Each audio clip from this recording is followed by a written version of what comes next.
Good morning. All right. Thank you for all being here. Kind of as Richard said, this was an idea that we had a few months ago to kind of talk about what is happening in HR, what is happening in technology, and how that it's going to affect kind of everyone's day-to-day lives in this room. And so, very, very excited to be here to share not just a little bit of our story, but the stories of several professionals and several entrepreneurs who are really changing the game here in the Philippines. So a little background on myself. Again, my name is Paul Rivera. I work for an HR tech company called Kalibrr. I was born in the Philippines, Dasmariñas, Cavite. But like many Filipinos, we left in the late 80s to seek a better life abroad. So I grew up in California, San Francisco Bay Area. I met my co-founder, Dexter. I don't think he's here yet, but I met him at UC Berkeley. After Berkeley, I spent my early career working in Silicon Valley. Last worked at Google. I left Google March of 2007, and I decided to be an entrepreneur in the Philippines. And I share this story all of the time. This is the moment when my mom said, I'm loko-loko, because Filipino Americans don't move back to the Philippines. There's a reason we left in the first place. And if you're a Filipino American growing up, your view of the Philippines is often dominated by a show called TV Patrol. On TV Patrol, there are three themes that the Philippines is all about. It's crime, it's corruption, it's celebrity. The three C's. It's not innovation, it's not growth, it's not the stories of the people here in this room, right? So my mom didn't understand why I left the best company in the world to go to a country that we voluntarily left. I wasn't even being deported, right? I was voluntarily coming back, but I saw opportunity here. And I started my first company, Open Access, which was a BPO focused on bringing Silicon Valley tech startups to Manila. Our first customer was a company called Friendster. I'm sure you guys all had Friendster accounts back in the day, and we did a lot of work, content moderation work for them. And it was while building and scaling that business to over 1,000 people that I experienced firsthand how difficult and challenging it is to do recruitment. And that's when we started Kalibrr in 2013. But before I go into Kalibrr, I'm sure these logos look familiar, right? Kalibrr, we're in jobs. You guys know Rappler, Viber, right? Lazada.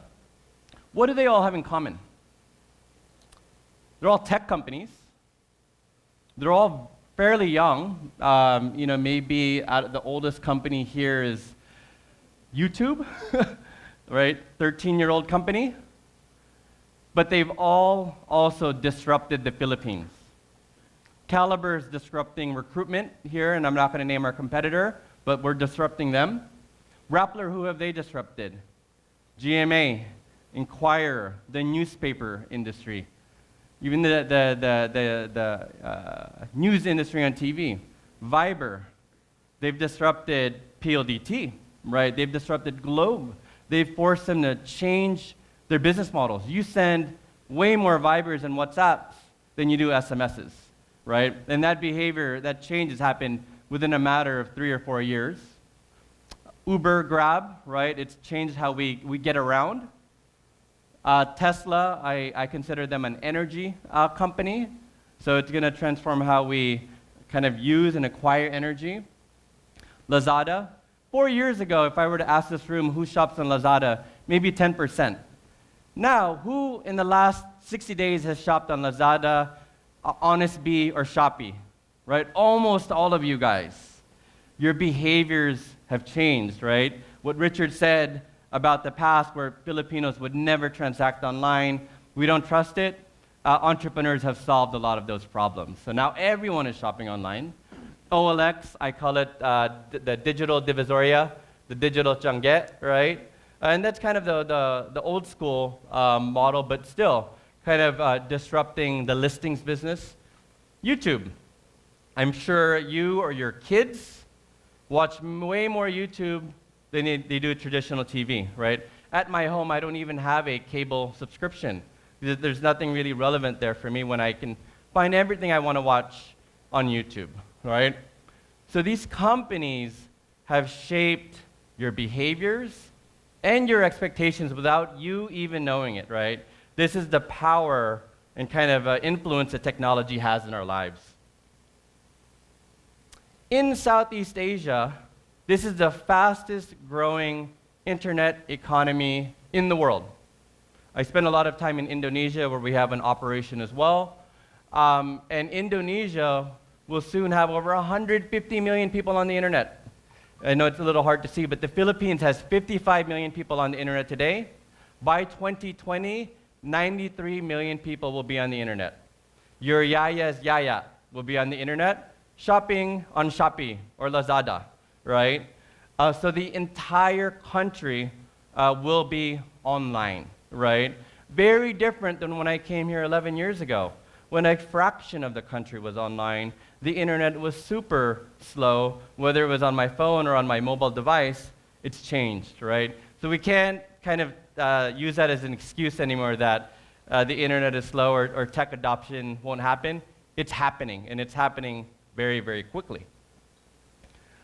From an economic perspective, this is going to be a massive industry. It's a $200 billion industry that tech will create in Southeast Asia. That is 2/3 the GDP of the Philippines, right? 2/3 of the GDP of the Philippines will be, in Southeast Asia, will be tech, right? And a big component of that will be online shopping, online travel, online media. So the internet economy is very real, and it's accelerating its growth. I'm going to give you a preview of what's going to happen in the Philippines. Because I spend a lot of time in Indonesia, and Indonesia is probably the most innovative internet economy in Southeast Asia, right? It pains me to say that, from the Philippines, but it's true. There's a company there called Gojek. Launched about 4 years ago. They're a big partner of ours. And 4 years ago, they launched with a simple service to help you get a motorcycle, ride on a motorcycle. But within a matter of 12 months, you can get a motorcycle, you can get a taxi, you can get a car, you can get your food, you can get your groceries, you can send money, you can buy movie tickets, you can ship something, you can get a cleaner, you can get a masseuse, you can get a haircut, you can get someone to deliver the medicine to you, you can get someone to fix your car, and you can even get a bus ticket so that you ride the motorcycle straight to the bus. This is the on-demand economy. This company is launching in the Philippines probably in the next 2 or 3 months. What this means is the entire Philippines will change. Your expectations and your behaviors will change.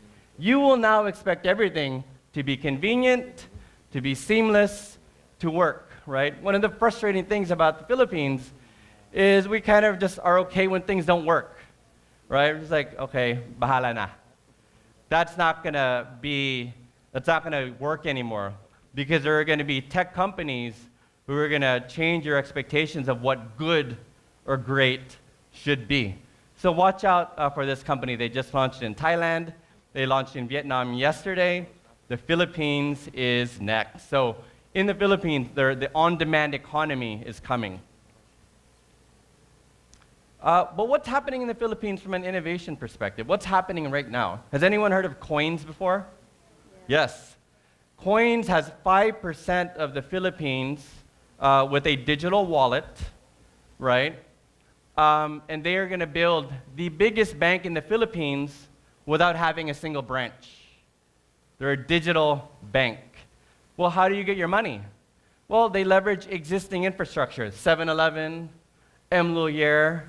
Those are the places where you can get cash, but what they're doing is using technology to build the bank of the future, right?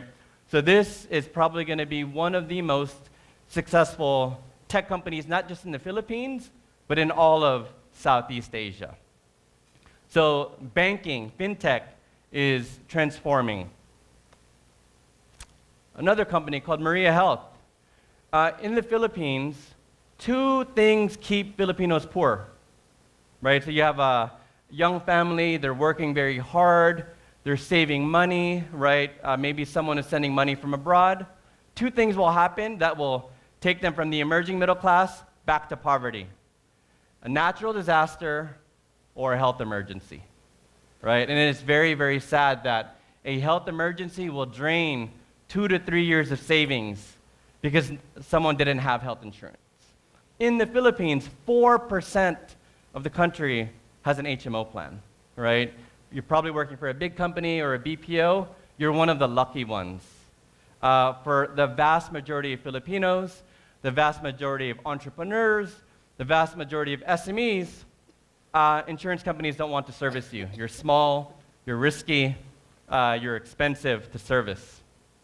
Maria Health pools all of the small companies, pools all of the individuals, and treats you like Point West, right? You get the Point West HMO plan as a small company, right? So innovation happening in fintech, happening in healthcare in the Philippines. So Maria Health. And then we're going to hear Shahab in a bit. My kuya, this is, I think, my favorite. When you think about the on-demand economy, and you think about the Grab drivers, you think about the people doing Honest Bee, they're almost always men, right? What about the women?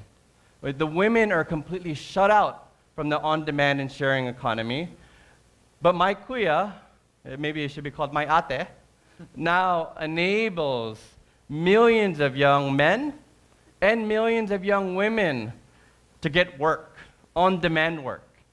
So what do people and companies use my kuya for? Well, sometimes you need an extra babysitter. Maybe you need someone to help fold envelopes in the office for you.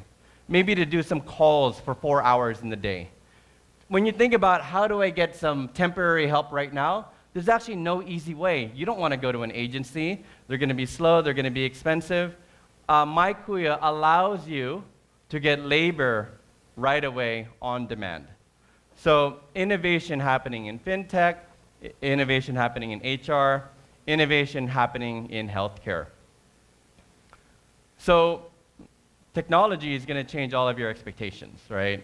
Both as an individual, as a consumer, but soon as a business and a business operator. Everything must now be accessible. It has to be seamless. It has to work. And it has to be on demand. And this includes your jobs and your job opportunities, right? At Kalibrr, we have one simple philosophy. They're no longer candidates. They're not resumes. They're not applicants. They're your customers. Because these customers, remember, they're going to be using Gojek, they're going to be using Shopee. Those experiences work. They're seamless. They're easy to access. These customers will go and shop at the companies and go to the jobs where it's accessible. So if you make it hard to apply to your company, if you create an experience that doesn't feel good or isn't delightful, you will lose out, right? So your philosophy as HR leaders and HR professionals has to change today, right? The people walking in right now, they're not just people, they're your future customers, because these customers have a lot of options. They have a lot of choices, and they will go where it's easy. So when I think about kind of HR innovation, obviously there's the people side of it, right? But there's really three things. And a lot of the companies and a lot of the speakers that you'll hear today leverage kind of these three things to create their companies or their solutions. One, it's data, right? And when I mean data, it's not data that's stuck on a piece of paper that someone filled out when they applied, right? That data is unstructured. It's basically useless, right? If you can capture data, structure it, and organize it, what you want to do is create data to create intelligence, right? So that you have insights on maybe what to do. And once you have those insights, then you want to create an experience. then you want to create an amazing candidate experience, an amazing recruitment experience, right? So when you think about kind of HR innovation, these are really the three things that are the pillars for me: data, intelligence, experiences. When we started Kalibrr, this is the problem that we wanted to solve. You guys know what this is? Job fair. Job fair. Is this how you're going to meet a high skill, high potential candidate? This looks like Divisoria, right? The reality is this is still how recruitment feels like, both in the real world and online, right? This is the problem that we set out to solve. And the person that I partnered with to solve it was Dexter, right? So this photo was taken in 2011. I was running my BPO Open Access, and he was all running this business that I saw firsthand how hard it was to hire entry-level call center agents. Dexter's background was in workforce development, and we kind of, had one dinner, and over one dinner, we decided that we wanted to solve this problem. So I'm going to walk you through what does innovation look like. So Dexter and I, we partnered up, very ambitious, very idealistic, a lot of dreams, right? And we set out to try to solve this problem. So when we started, and maybe when you think about Kalibrr, people think of us as you only work with BPOs. You do online training or online learning, right? Those are all true, but that was our past. This is how I started.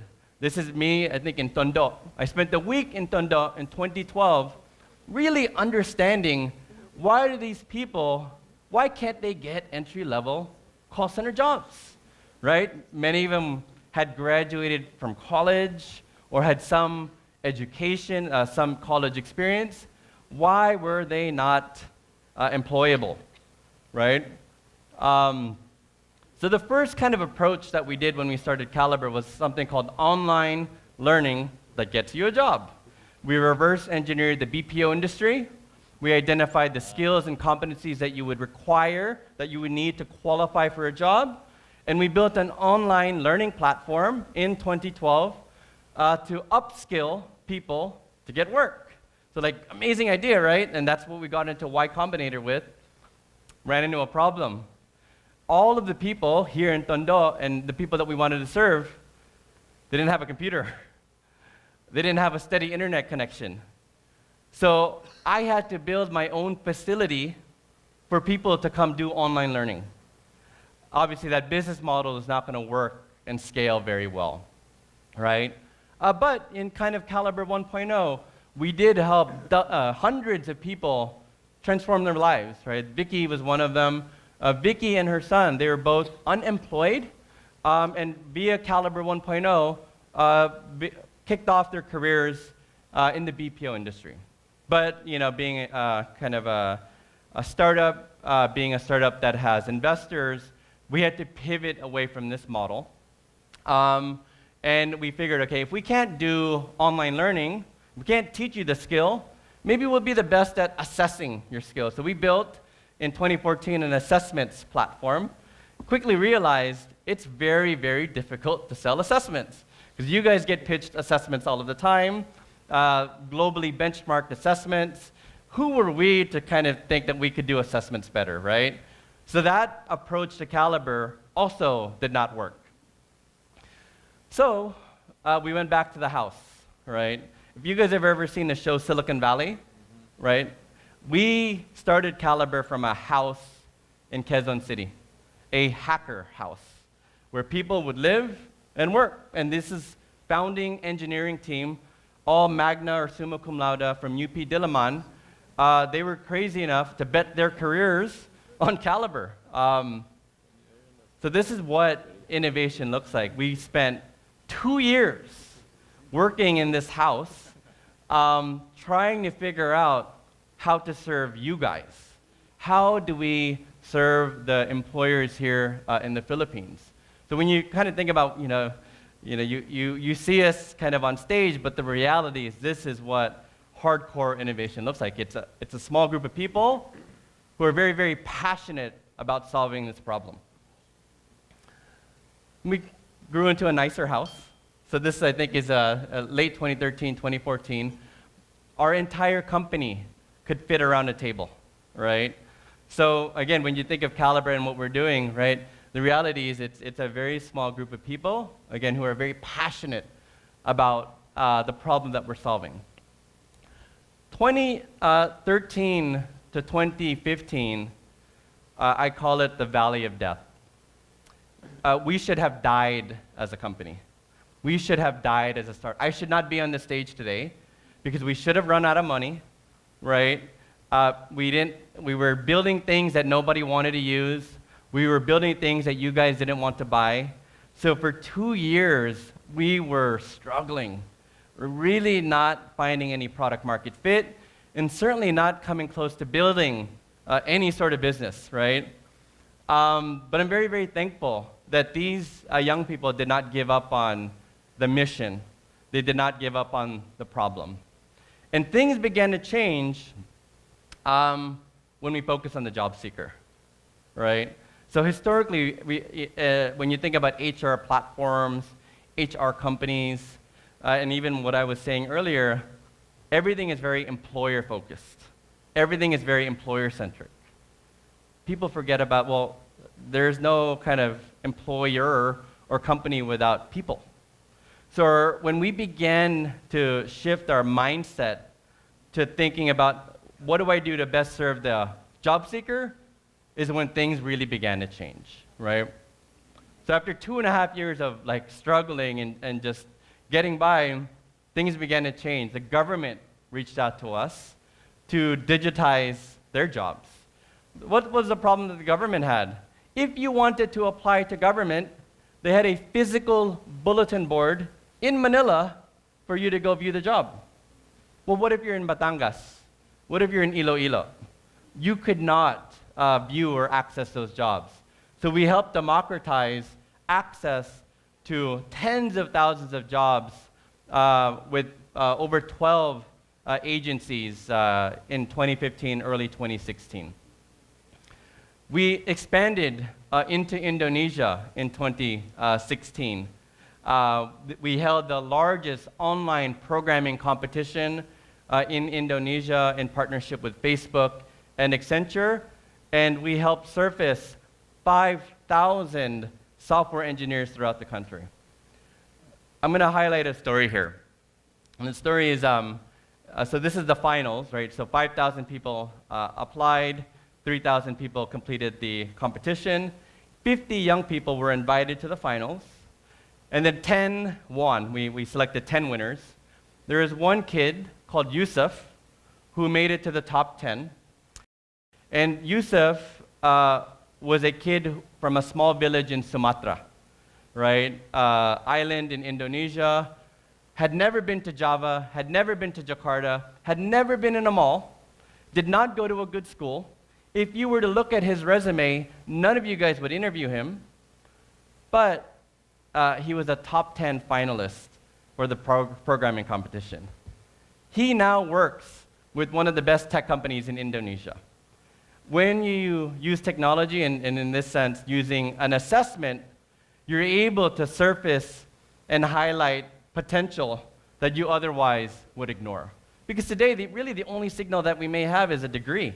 What school did you go to, or what school did you not go to? And the reality is most of us don't get to go to the good schools, but it doesn't mean that you're not a high potential person. So I'm very, very proud of the work that we've done in Indonesia to be able to surface talent and democratize access to opportunity. It no longer matters what school you did or did not go to. The only thing that matters is what can you show me you can do. So now we're scaling. We're getting ready to go into Vietnam, Thailand, and this is just our engineering team. So in the past, everyone fit into one photo. Now only one team can fit into a photo. When you think about, who are the people behind Kalibrr, this is it.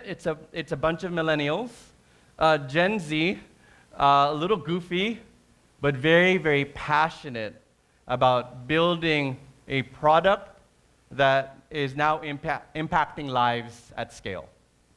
So what's that scale? We're at 1.7 million candidates today, serving over 1,000 clients. Every month, 6,000 to 8,000 people are being hired via Kalibrr. But this is just a start. We're 1% of the way there. Our goal is to get to 1 billion people in the global south. What is the global south? It's Southeast Asia, it's Bangladesh, it's Sri Lanka, it's South Africa, it's Mexico, it's Brazil. Kalibrr starts in the Philippines, but Kalibrr is going to go global, and that's kind of our plan over the next couple of years. Thank you.